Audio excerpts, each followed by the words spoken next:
திமுக காரன் கடந்த 2 நாட்களாகவே மிரண்டுட்டான், அரண்டுட்டான் அப்படின்னே சொல்லலாம். நிறைய பேர் இதை மறுதளிச்சாலும் உண்மை இதுதான். அப்படி யாரை பார்த்து மிரண்டுட்டான் அப்படின்னு சொன்னா, டிவிகேயோட ஊடக பலத்தை பார்த்து மிரண்டுட்டான். ஆதவ அர்ஜுனா ஒரு பொதுக்கூட்டத்தில் பேசுறாரு. ஒரு கணக்கு தீர்க்கப்பட வேண்டியதாக இருக்கிறது. திமுக ஆட்சியின் போது காவல்துறையை வைத்து எங்கள் மக்களை 41 பேரை கொன்று குவித்தது. இந்த கணக்கு தீர்க்கப்பட வேண்டி இருக்கிறது அப்படின்னு பேசுறாரு. அதுக்கு என்ன அர்த்தம்? எங்கள் மக்களை அப்படின்னா டிவி கேட்கறாங்களா, திமுக காவல்துறை வச்சு கொன்றுச்சு அப்படின்னு பேசுறாரு. இன்றைக்கு இவங்க ஆட்சிக்கும் வந்துட்டாங்க, காவல்துறையும் இவங்க அதிகாரத்துல தான் இருக்கு. அப்படி இருந்தும் காவல்துறை மேல பழி போடுறாரு.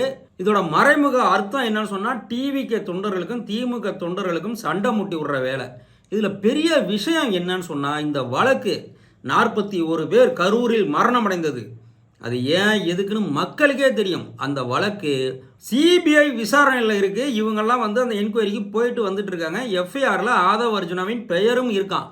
அப்படி பெயர் இருக்கிற ஒரு நபர் இப்படி சாட்சிகளை கலைக்கும் விதமாகவும் இப்படி அதிகார துஷ்பிரயோகம் பண்ற மாதிரி பேசுறதையும் தடுக்க கோரி திமுக கோர்ட்டுக்கு போறாங்க.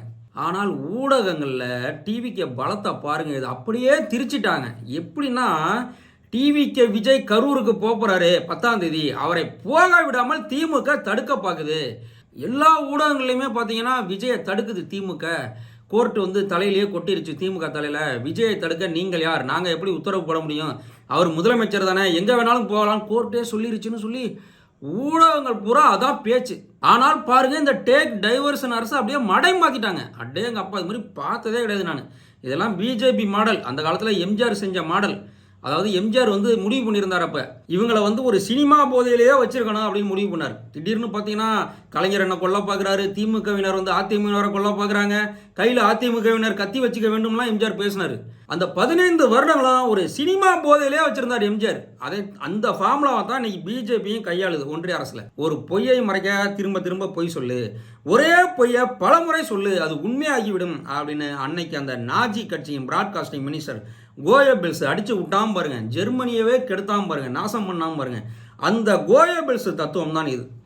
திமுக என்னமோ கேஸ் போட்டது ஆதவ அர்ஜுனாவை பற்றி. ஆனால் திமுக விஜய் மேலே கேஸ் போட்ட மாதிரியும் விஜயை கரூருக்கு வரவிடாமல் தடுக்கிறதுக்கு கேஸ் போட்ட மாதிரியும் திரிச்சு விட்டாங்க.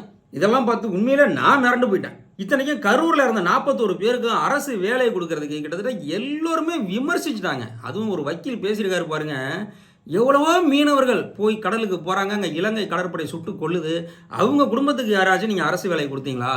இப்படிலாம் அந்த வக்கீல் கேட்டார். பிரேமலதா விஜயகாந்த் அவர்கள் கூட ஒரு நடிகரை பார்க்க ஆர்வ கோளாறுல செத்து போன அந்த 41 பேருக்கு அரசு வேலை கொடுப்பது நியாயமா? டிஎன்பிஎஸ்சி பரீட்சைக்காக படித்து தயாராகிட்டு இருக்காங்க, அவங்களை தன்னம்பிக்கை குலைக்கும் விதமாக இப்படி செய்யலாமா? பிரேமலதா விஜயகாந்த் அவர்கள் சொன்னாங்க. விஜய் கரூருக்கு போகிறதுக்கோ இந்த 41 பேருக்கு அரசு வேலை கொடுக்கறதுக்கோ திமுக இது வரைக்கும் எதுவுமே சொல்லலை. திமுக எதற்கு கோர்ட்டுக்கு போனாங்க அப்படின்னு சொன்னால், சிபிஐ அமைப்பு உடனடியாக ஆதவ அர்ஜுனாவை கூப்பிட்டு விசாரிக்க சொல்வது, எல்லாட்டி திமுகவே சிபிஐட்ட நீங்கள் புகார் கொடுங்க அப்படின்னு ஒரு கைடு பண்ணுறது. இதுக்காக தான் திமுக கேஸ் போட்டாங்க. இவங்களா நேரடியாக போய் சிபிஐயில் புகார் கொடுத்தாலும் அதுக்கு ஒன்றும் மதிப்பு இருக்காது அப்படின்னு உங்களுக்கு தெரியும். இப்போ உச்ச நீதிமன்றமோ உயர் நீதிமன்றமோ கைட் பண்ணி சிபிஐயில் புகார் கொடுத்தா அதற்கு மதிப்பு இருக்கும். இது வரைக்கும் இந்த விசாரணை குறித்து விஷயமே வெளியில் வரல. அது ஒரு பெரிய ரகசியமாக இருக்குது. இந்த வழக்கிலையும் திமுகக்கு வெற்றி தான் கிடச்சிருக்கு. என்னன்னு சொன்னால், கைடு பண்ணியிருக்காங்க. திமுக சிபிஐட்ட புகாரை கொடுங்க அப்படின்னு சொல்லி கைட் பண்ணியிருக்காங்க.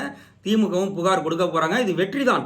இந்த மாதிரி டிவிக்கோட ஊடக பலத்தை பார்த்து நிச்சயமாக நான் மட்டும் இல்லை, திமுக காரன் எவ்வளோ பேர், அரசியலை உன்னிப்பாக கவனிக்கிற எவ்வளோ பேர் மிரண்டு போயிட்டான், அரண்டு போயிட்டான் என்கிறது தான் உண்மை. இதை ஏற்றுக்கிட்டு தான் ஆகணும்.